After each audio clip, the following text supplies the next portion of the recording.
ñoo dellu si seq ak yéen waxtaan bu gàtt rek nëga si nii ci semaine passée waxtaan nañ ci waxtaan bu yaatu jëmale ko ci li nga xam ne mooy mbas mi nga xam ne lëmbe na àdduna lëmbe na Sénégal boobu ba léegi nag wax ji bëri na waaye di ngeen seetlu ni amul lenn loo xam ne wax nañ ko ci mbir mi te teg ko ci xam-xam bu leer teg ko ci ay chiffres ak ay faits ak ay données loo xam ne mën nañ ko fi teggi du ngeen dégg lu dul xaste saagawaate ndax ñoom loolu la ñu xam doo leen woo mukk ci débat boo xam ne ci xam-xam la ak luy jëmal réew mi kanam ba ñu am ci tontu waaye lii seen màndarga dëgg-dëgg mooy xaste sosalaate saaga ak randal alal réew mi loolu moom ay nañ ci trop leneen lu dul loolu tëre nañ ci tey nag dañoo ñëw ak yéen ci beneen thème boo xam ne bu ama am solo la ñu bañ nag xew-xew yi fàtteloo ko Sénégalais yi ba ñoom ñu jaare ca loola def li ñuy def thème boobu mooy lan mooy mbirum élection locale yi ñu dëgmal mbokk yi élection yi lu ama am solo la ci Sénégal ñun am nañu firnde yu leer ni sénégalais yi téeméer boo ci jël juróom-ñett fukk yi ci li gën a néew doyal nañu sëkk ci Macky Sall ak nguuram téeméer boo jël gën saa tuuti juróom-ñetti fukk yi doyal nañu ci Macky Sall loolu nag warul yem rek ci njàqare bu kenn ku nekk ci ñun wala ci yéen am warul yem ci di ko wax ci waxtaan yeeg ci jotaay yeeg ci grand place yeeg ci kër yi ak ci bureau yi waaye dafa war a ànd ak li tubaab di wax action mooy jëf mooy ñun ci démocratie la ñu nekk démocratie yow askan wi yaa am sañ-sañu tànn kenn du fi teg boppam ci doole gu mu am wala ngànnaay yu mu yor wala lu mu donn waaye yow askan wi yow yaa am sañ-sañu tànn te tànneef googu nag dañ koo tënk ci ay diir dañ koo tënk ci ay jamono tànn bu jotee bu ñu tànnut wala tànn ñu lu baax dinañu toogaat di ko métitlu di ko dund ci ay jafe-jafe ba jamono tànn ñëwaat ci diggante ñaari jamono tànn yooyu kenn amul sañ-sañ ne dinaa fi jële li fi nekk ci anam gi wala ci anam gële jamono tànn googu nag dafa jot bu ñu jàpp ni nag tànn gi da ngay toog rek ba ñu ne bésu élection la déedéet tànn gi commencé na tey commencé na depuis le 1er tey jii ñu ngi le 6 août ajjuma bi mooy le 6 août mooy tànn bi commencé na depuis juróom benni fan ci gannaaw nu mu commencé mooy ki war a tànni au mois de janvier 2022 su dee bindoogu loon su binduwul ci jamono ji ju nekk tànn bu jotee doo mën a dem ci biir ci urne ya ne da ngay tànni kon jamono jooju la ñu nekk depuis le 1er août ubbi nañu bindu gi may wax nag sénégalais yi ne leen ñi fi nekk tey à part 2012 mosuñoo gagné élection ci gagné goo xam ne gagné ni sénégalais yi ñoo leen tànn la waaye dañuy def li ñuy wax victoire préfabriquée ay victoire technique la victoire technique mooy lan victoire technique mooy du looy gagné ci bésu élection bi waaye da nga koy waajal balaa élection bi di ñëw noo koy waajalee ma leeral leen loolu ngeen comprendre niñ koy waajalee mooy bu dee bindu jot na yow yaay tànn kan moo war a bindu ak kan moo warul bindu boo xoolee ab ndaw neexu la nga ne ah man de ci sondage yi ma am téeméeri ndaw yoo jël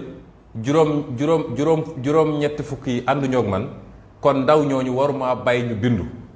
nga commencé di andi ay jafe-jafe pour ndaw ñi bañ a bindu bu dee yow yaay tànn kan moo war a bindu ak kan moo warul bindu yaa ngi préparer sa victoire technique parce que yaa ngi seet ñi nga yaakaar ni ñii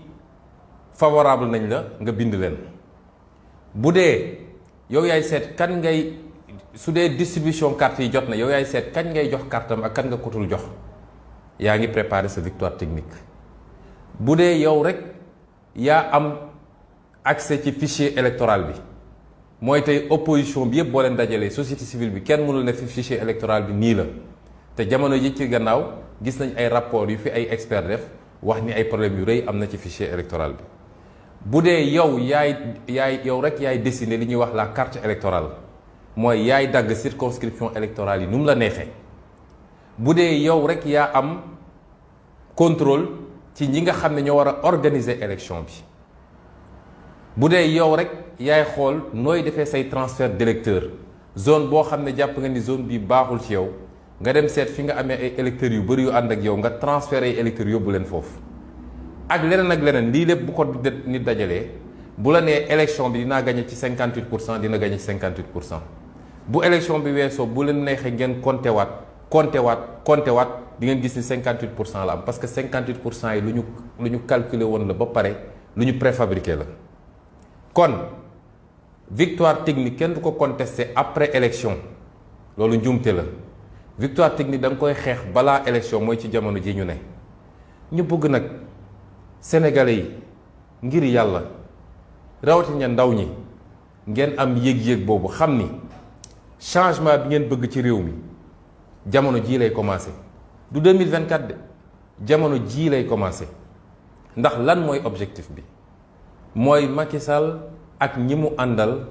il faut ñu duma leen duma gu leer naññ ci élection locale loolu bu amee dootul sañ a taxaw ci kanamu Sénégalais di xalaat sax troisième candidature moo tax élection yi bu leen jàpp ni élection locale la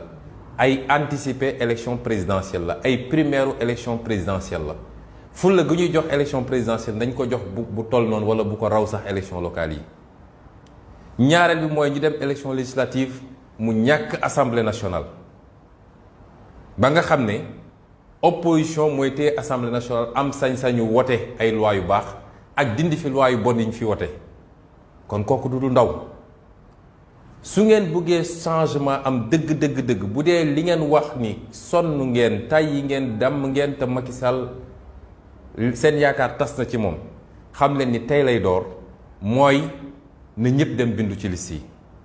rawatina nag ndaw ñi nga xam ne jotaguñu bindu ñetti cas dafa am ma wax ci ñetti cas yooyu ci lu gaaw premier cas bi mooy ndaw ñi nga xam ne bindooguñu am 18 ans ñoom lañ leen ñaan mooy dem leen ci bureau de ci lieu d'inscription yi ngeen bindu nee nañu pour nga bindu il faut nga am carte d'identité loolu yëpp ci seen pexe yi ñu lal la ngir décourager ndaw ñi nga la waaye bu leen dara décourager ndax bu dee mois de mars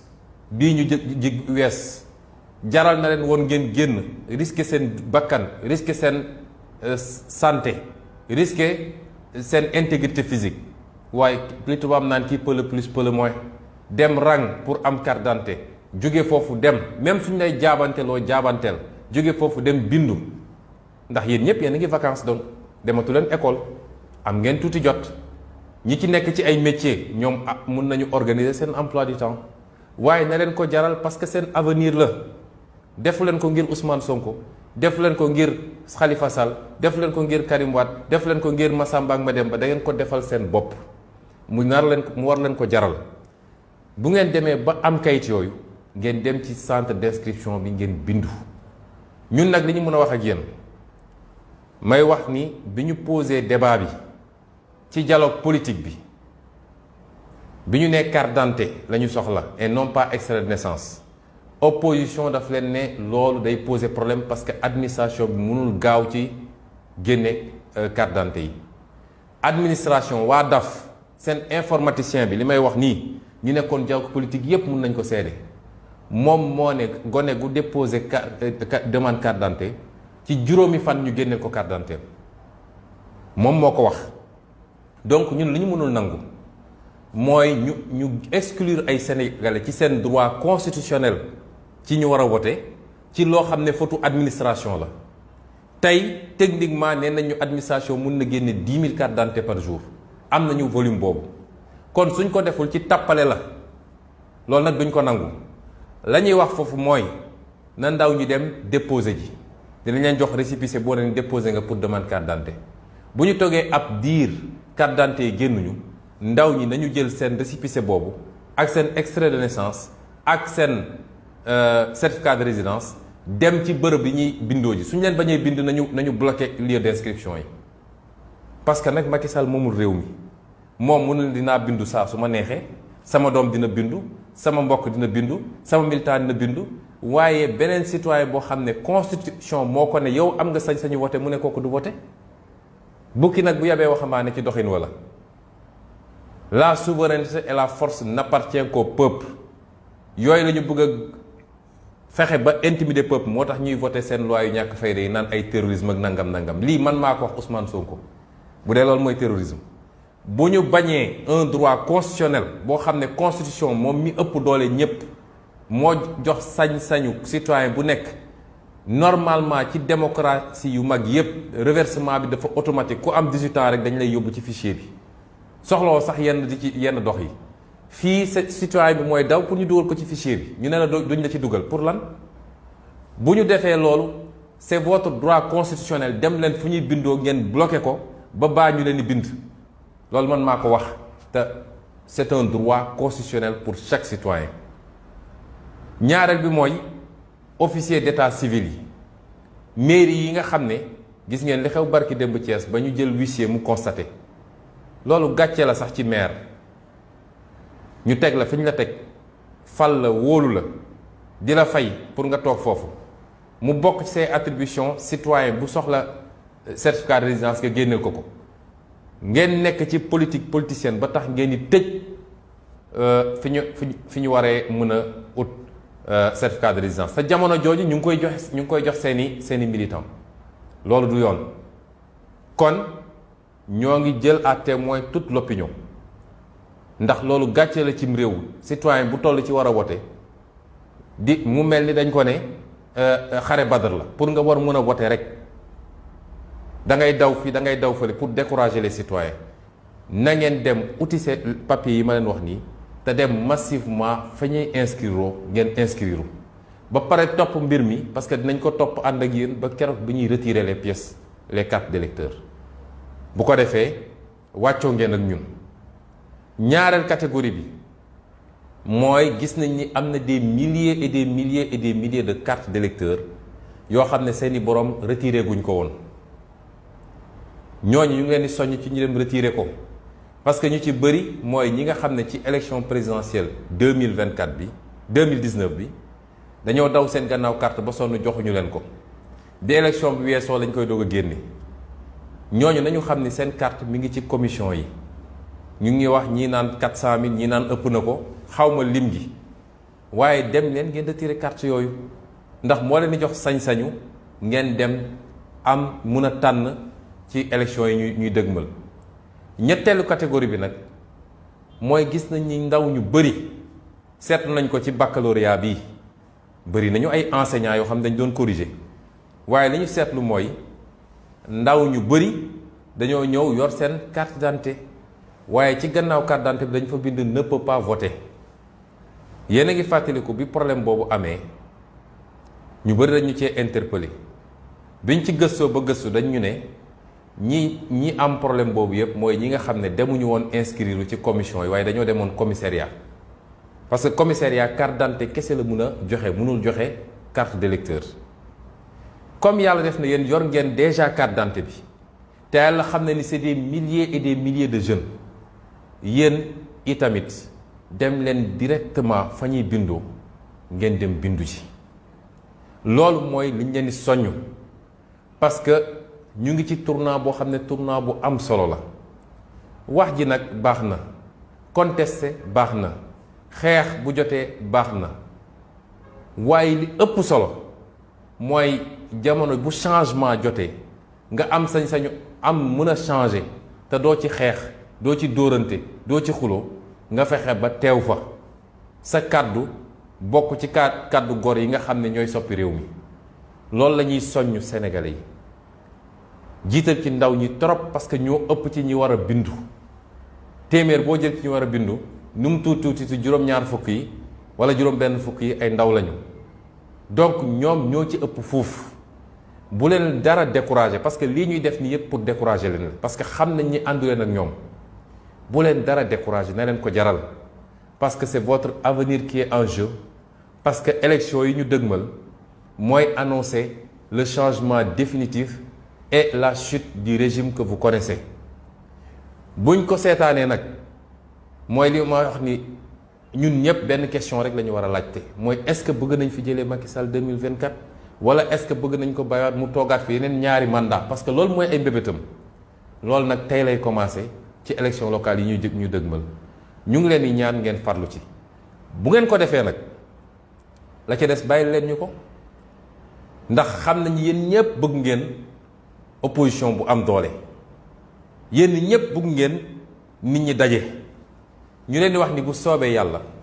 ci fan yu néew di ngeen gisal seen bopp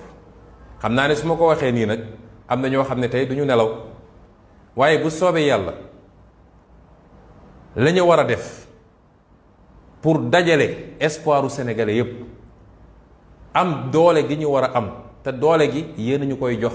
nun amuñu ko jëlee fi li fi ne